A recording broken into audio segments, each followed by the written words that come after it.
State of the Nation.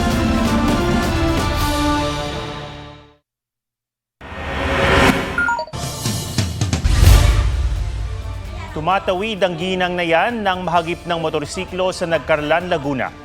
Bumagsak ang ginang habang sumalpok ang rider sa nakaparadang tricycle. Pareho silang sugatan at ginamot ng rescue team. Matawid din ang lalaking iyan sa pedestrian lane sa Naga City, Camarines Sur, pero lumiko pa rin ang isang kotse at nabundol siya. Tumilapon ang biktima. Lumabas ang driver ng kotse at tinulungan ng biktimang nagkasugat at bali sa katawan. Maulang Biyernes ang naranasan sa malaking bahagi ng bansa gaya sa Metro Manila. Bunsod yan ng epekto ng low pressure area at habagat. Magiging maulan pa rin kaya sa weekend? Alamin sa report ni Jamie Santos.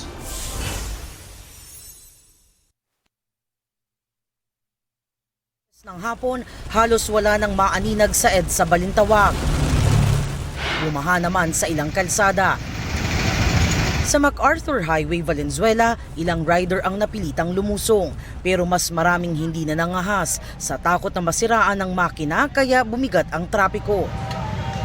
Nagpabagal din sa trapiko ang baha sa EDSA Shaw Underpass. Dalawang motorsiklo naman ang nadula sa Ortigas Flyover northbound. Paalala ng mga otoridad, mag-ingat sa pagmamaneho ngayong maulan at madulas ang kalsada. Umulan din kaninang hapon sa ibang lugar sa Luzon gaya sa Alaminos, Laguna. Sa Antipolo City, tigil ang trapiko sa Marigman Road. Dahil sa lampas tuhod na baha, hindi makadaan ang mga light vehicle. Kagabi naman naging maulan sa Aliosan, Cotabato. Pinasok ng tubig baha ang ilang bahay kaya ang mga residente nag-akyat at naghakot ng mga gamit. Oh, grabe. Alam mo yung tubig, oh. Ayan, no, dito sa labas ay wala na. Mataas na talaga. Naperwisyo rin ang ilang taga-Midsayap. Oh, ayan. Mataas na talaga. Wala na. Lubog na kami dito. Sa Coronadal South, Cotabato, isang tulay ang halos lamunin ng baha. Abot bewang naman ang sinuong ng baha sa Lamitan City, Basilan. Ayon sa Pag-asa, ang mga ulan ay dala ng hanging habagat at ng binabantayang low pressure area sa silangan ng bansa. Nakikita natin yung mga clouds o po mga pag-ulan na yung cloud cluster niya ay defined. Not necessarily malakas pero widespread siya. So mas malawakan yung mga pag-ulan natin. Magpapaulan rin ang mga ito ngayong weekend. Sa datos ng Metra Weather, mataas ang tsansa ng ulan sa halos buong Southern Luzon, Visayas at Mindanao bukas. May malalakas na ulan lalo sa hapon. Sa Linggo, madaling araw pa lang magiging maulan, natatagal at lalawak pa sa halos buong bansa pagdating ng hapon. Maging alerto sa banta ng baha o landslide. Sa Metro Manila, asahan din ang maulang weekend mula hapon ng Sabado hanggang sa halos buong araw ng Linggo. Jamie Santos nagbabalita para sa GMA Integrated News. Matapos sa Bataan, sa dagat ng Pangasinan naman may natagpuang mga umano'y shabu. Nalambat ng mga mangingisda sa iba't ibang baybayin ang drogang mahigit 1.2 bilyong piso ang halaga. May report si Darlene Kai. Laman ng mga sakong ito ang mga selyadong pakete. Natagpuan niya ng mga mangingisda sa iba't ibang baybayin ng Pangasinan kahapon at itinurn over sa mga otoridad. Ayon sa Coast Guard, unang nag-report sa kanila ang mangingisda sa Barangay Balingasay na nakakita ng 2 sakong palutang-lutang sa dagat na sakop ng bayan ng Agno. 4 na sako nang nakuha ng iba pang mangingisda mula sa magkakahiwalay na baybayin ng Bolinao, Agno at Bani. Nang buksan at suriin, tumambad ang hinihinalang shabu na nagkakahalaga ng 1.17 billion pesos. Ayon sa PCG, hawak na ng PIDEA ang mga nasabat na droga pero patuloy ang investigasyon lalo't noong nakaraang linggo lang. May mga nakuha ring droga na palutang-lutang sa dagat ng Mariveles, Bataan. Higit 200 kilo ang laman ng mga nakuhang droga na nakalagay sa packaging ng frozen durian at tsaa. Ang halaga, nasa 1.5 billion pesos. Basically, the pattern seems to be similar, mga lumutang sa dagat. At nahanap ng mga fishermen. At nung nahanap ng mga fishermen, nireport nila sa authorities. And this time around, to the Philippine Coast Guard substation. Nababahala man sa magkakasunod na drogang natagpuan sa dagat, masaya raw ang PCG na nakikipagtulungan sa kanila ang publiko. Ginawaran ng parangal ang mga mangingisda sa Bataan na nakadiskubre sa mga droga. Darlene Kai, nagbabalita para sa GMA Integrated News. Ipinapanukala ni Senator Jinggoy Estrada ang pagbuwag sa senior high school. Nais ng senador na ibalik na lang ang dating K-10. Dagdag gastos lang daw ang K-12 sa mga magulang at dagdag pasakit sa mga overwork na teacher. Mahigit isang dekada na raw ang implementasyon ng K-12 pero di pa rin daw ito naging epektibo. Tutol naman sa pagbuwag sa senior high school ang isang rural education advocate. Wala raw sa programa ang problema kundi sa implementasyon. Ayon naman sa DepEd, ipauubay nila sa Kongreso ang pasya sa K-12. Pero inaamin nilang sablay ang 12 taong pagpapatupad nito. At dahil dyan, ayon kay Education Secretary Sonny Angara, may pilot implementation ng DepEd sa 8 daang eskwelahan ng bagong senior high school curriculum sa pagbubukas ng klase sa June 16. Ang mga ganitong evaluation at recalibration ng K-12 ang matagal na raw hinihingi ng mga education stakeholders. Sabay sa matinding ulan kaninang hapon ang sunog sa isang warehouse sa Barangay Marulas, Valenzuela.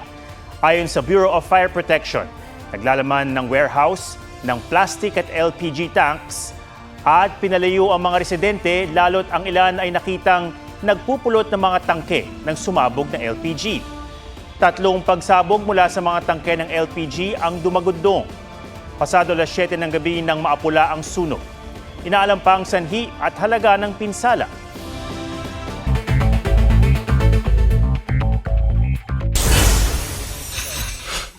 Reciprocal Access Agreement sa pagitan ng Japan at Pilipinas aprobado na ng Diet o Parliament ng Japan ayon sa ating embahada. Sa ilalim nito, papayagan ang pagpapadala ng mga sundalong Hapon sa Pilipinas at mga sundalong Pilipino sa Japan para sa joint military drills. Naunang inaprubahan ng ating Senado noong Disyembre ang kasunduan na katulad ng VFA o Visiting Forces Agreement ng Pilipinas at Amerika. 40 district office ng LTO pinagpapaliwanag sa umano'y technical carnapping. Ayon kay LTO Chief Assistant Secretary Vigor Mendoza, sangkot ang mga ito sa iligal na paglilipat o transfer of ownership ng mga sasakyan na kumpiska sa mga police operation. Pagtatayo ng tulay sa Boracay, nagagastusan ng 7.9 billion pesos tinututulan. Pag-uugnayin ng tulay ang Boracay sa mainland Malay sa Aklan. Pero ayon sa Katiklan Boracay Transport Multipurpose Cooperative, posible silang mawala ng hanap buhay dahil dito. Ayon naman sa Department of Tourism Region 6, wala pang pinal na desisyon sa proyekto. Magsasagawa rin sila ng public consultation.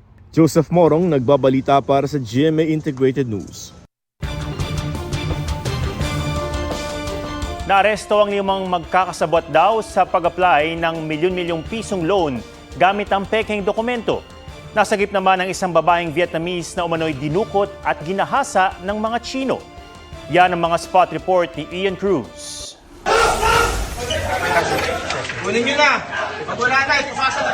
Umiiyak ang 33 anyos na babaeng Vietnamese na yan nang sagipin ng SWAT team sa barangay San Lorenzo, Makati City. Dinukot umano siya ng 3 Chinese nationals sa barangay Bel Air noong June 2 at ginahasa sa kondo. Dinala pa raw siya sa Tagaytay City kung saan naroon ang 2 pang Chinese at muli siyang ni-rape. Nang makabalik kahapon sa kondo, kinontak daw ng 3 suspect ang asawa ng biktima at nanghingi raw ng ransom na 500 million na Vietnamese dong o 1 million pesos. Kung hindi ito maibibigay, puputulan daw nila ng daliri ang biktima. Nakapag-message daw ang biktima sa kaibigan ng kanyang kinaroroonan at sa tulong ng mga pulis, gwardya at property management ng kondo, nasagip ang babae. Tiklo ang 3 Chinong suspect na nakuhanan ng 2 baril na may silencer, mga bala, posas, plaka ng sasakyan at nasa 20 gramo ng hinihinalang shabu. Ayon sa hepe ng Makati Police, malaki ang posibilidad na pinagdroga pa ng mga suspect ang biktima, lalo't may mga sensitibong video sila na na-recover. Bago nasagip ang biktima, may isang babae mano na Pilipinang lumabas sa unit ng mga suspect. Inimbita siya nung isang Chinese, so nandun siya, pero nung makita na niya na yung treatment dun sa Vietnamese victim, hinold na rin siya. Isang pulis ang sugatan matapos sa Pakindaw ng isa sa mga suspect. You punched the police? Me? Yeah? No. Ang tila leader ng grupo na si Elias Leng, todo tanggi sa mga paratang. No, Kanami. The girl, her baker. Dati na siyang nakulong at kinasuhan ng kidnapping at carnapping. Maharap ang tatlong suspect sa mga reklamo habang tinutugis ang dalawa nilang kasama sa Tagaytay. Home loan umano ang pakay ng dalawang yan at tatlo pa nilang kasama sa Kalasyaw, Pangasinan. Pero hindi sa dream house ang diretsyo nila kundi sa kulungan. Kayo ay mayroong karapatang manahimik. Ang lima nahulog sa entrapment operation ng NBI.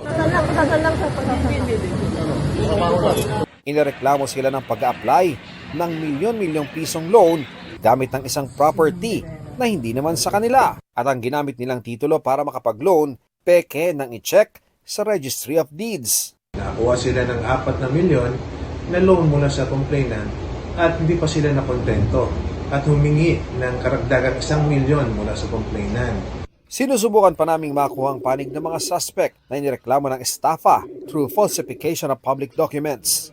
Ian Cruz, nagbabalita para sa GMA Integrated News. Tumaob sa Indonesia ang isang ferry na lulan ng halos 70 turista.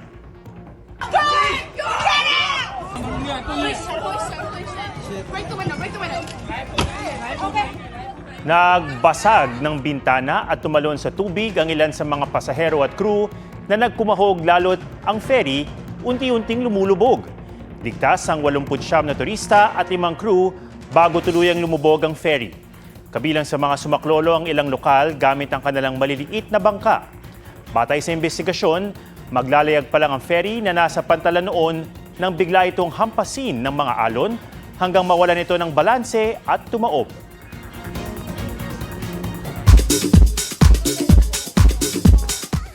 Jillian Ward at Rahil Birria lalo raw nagkakamabutihan. Getting to know each other daw sila at looking forward pa na magkasabay sa taping ng mga batang riles. Kina-inspire ako lalo magtrabaho po na pag nakakita ko nakasama siya. Parang dahil nandyan siya, komportable ako. Kaya naman, layag na layag ang kanilang love team on and off cam. Mas naintindihan ko po ngayon si Rahil. Siguro mas may trust na rin ako sa kanya. Parang mas open na rin po ako sa kanya compared nung abot kamay days namin. Papasalamat ako nandito siya dahil marami rin akong naisabi na hindi ko maisabi rin before. At yun, mas naintindihan niya daw ako. Kung totoo ba na may tiwala na siya sa akin. Meron nga! Ano ba ang nasabi na ngayon ni Rahil kay Jill? Ang nasabi ko sa kanya is...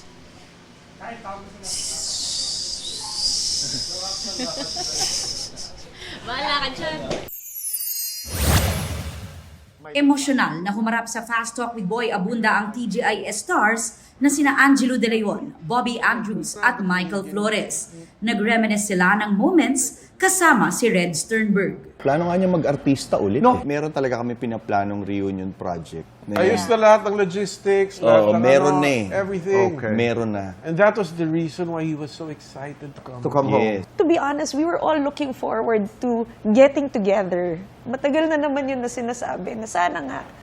Aubrey Carampel nagbabalita para sa GMA Integrated News.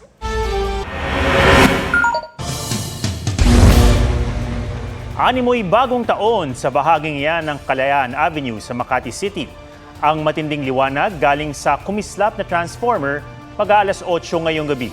Ayon sa pulisya, agad na pinutol ang supply ng kuryente sa lugar. Patuloy pang inaalam ang sanhi ng pagsabog ng transformer.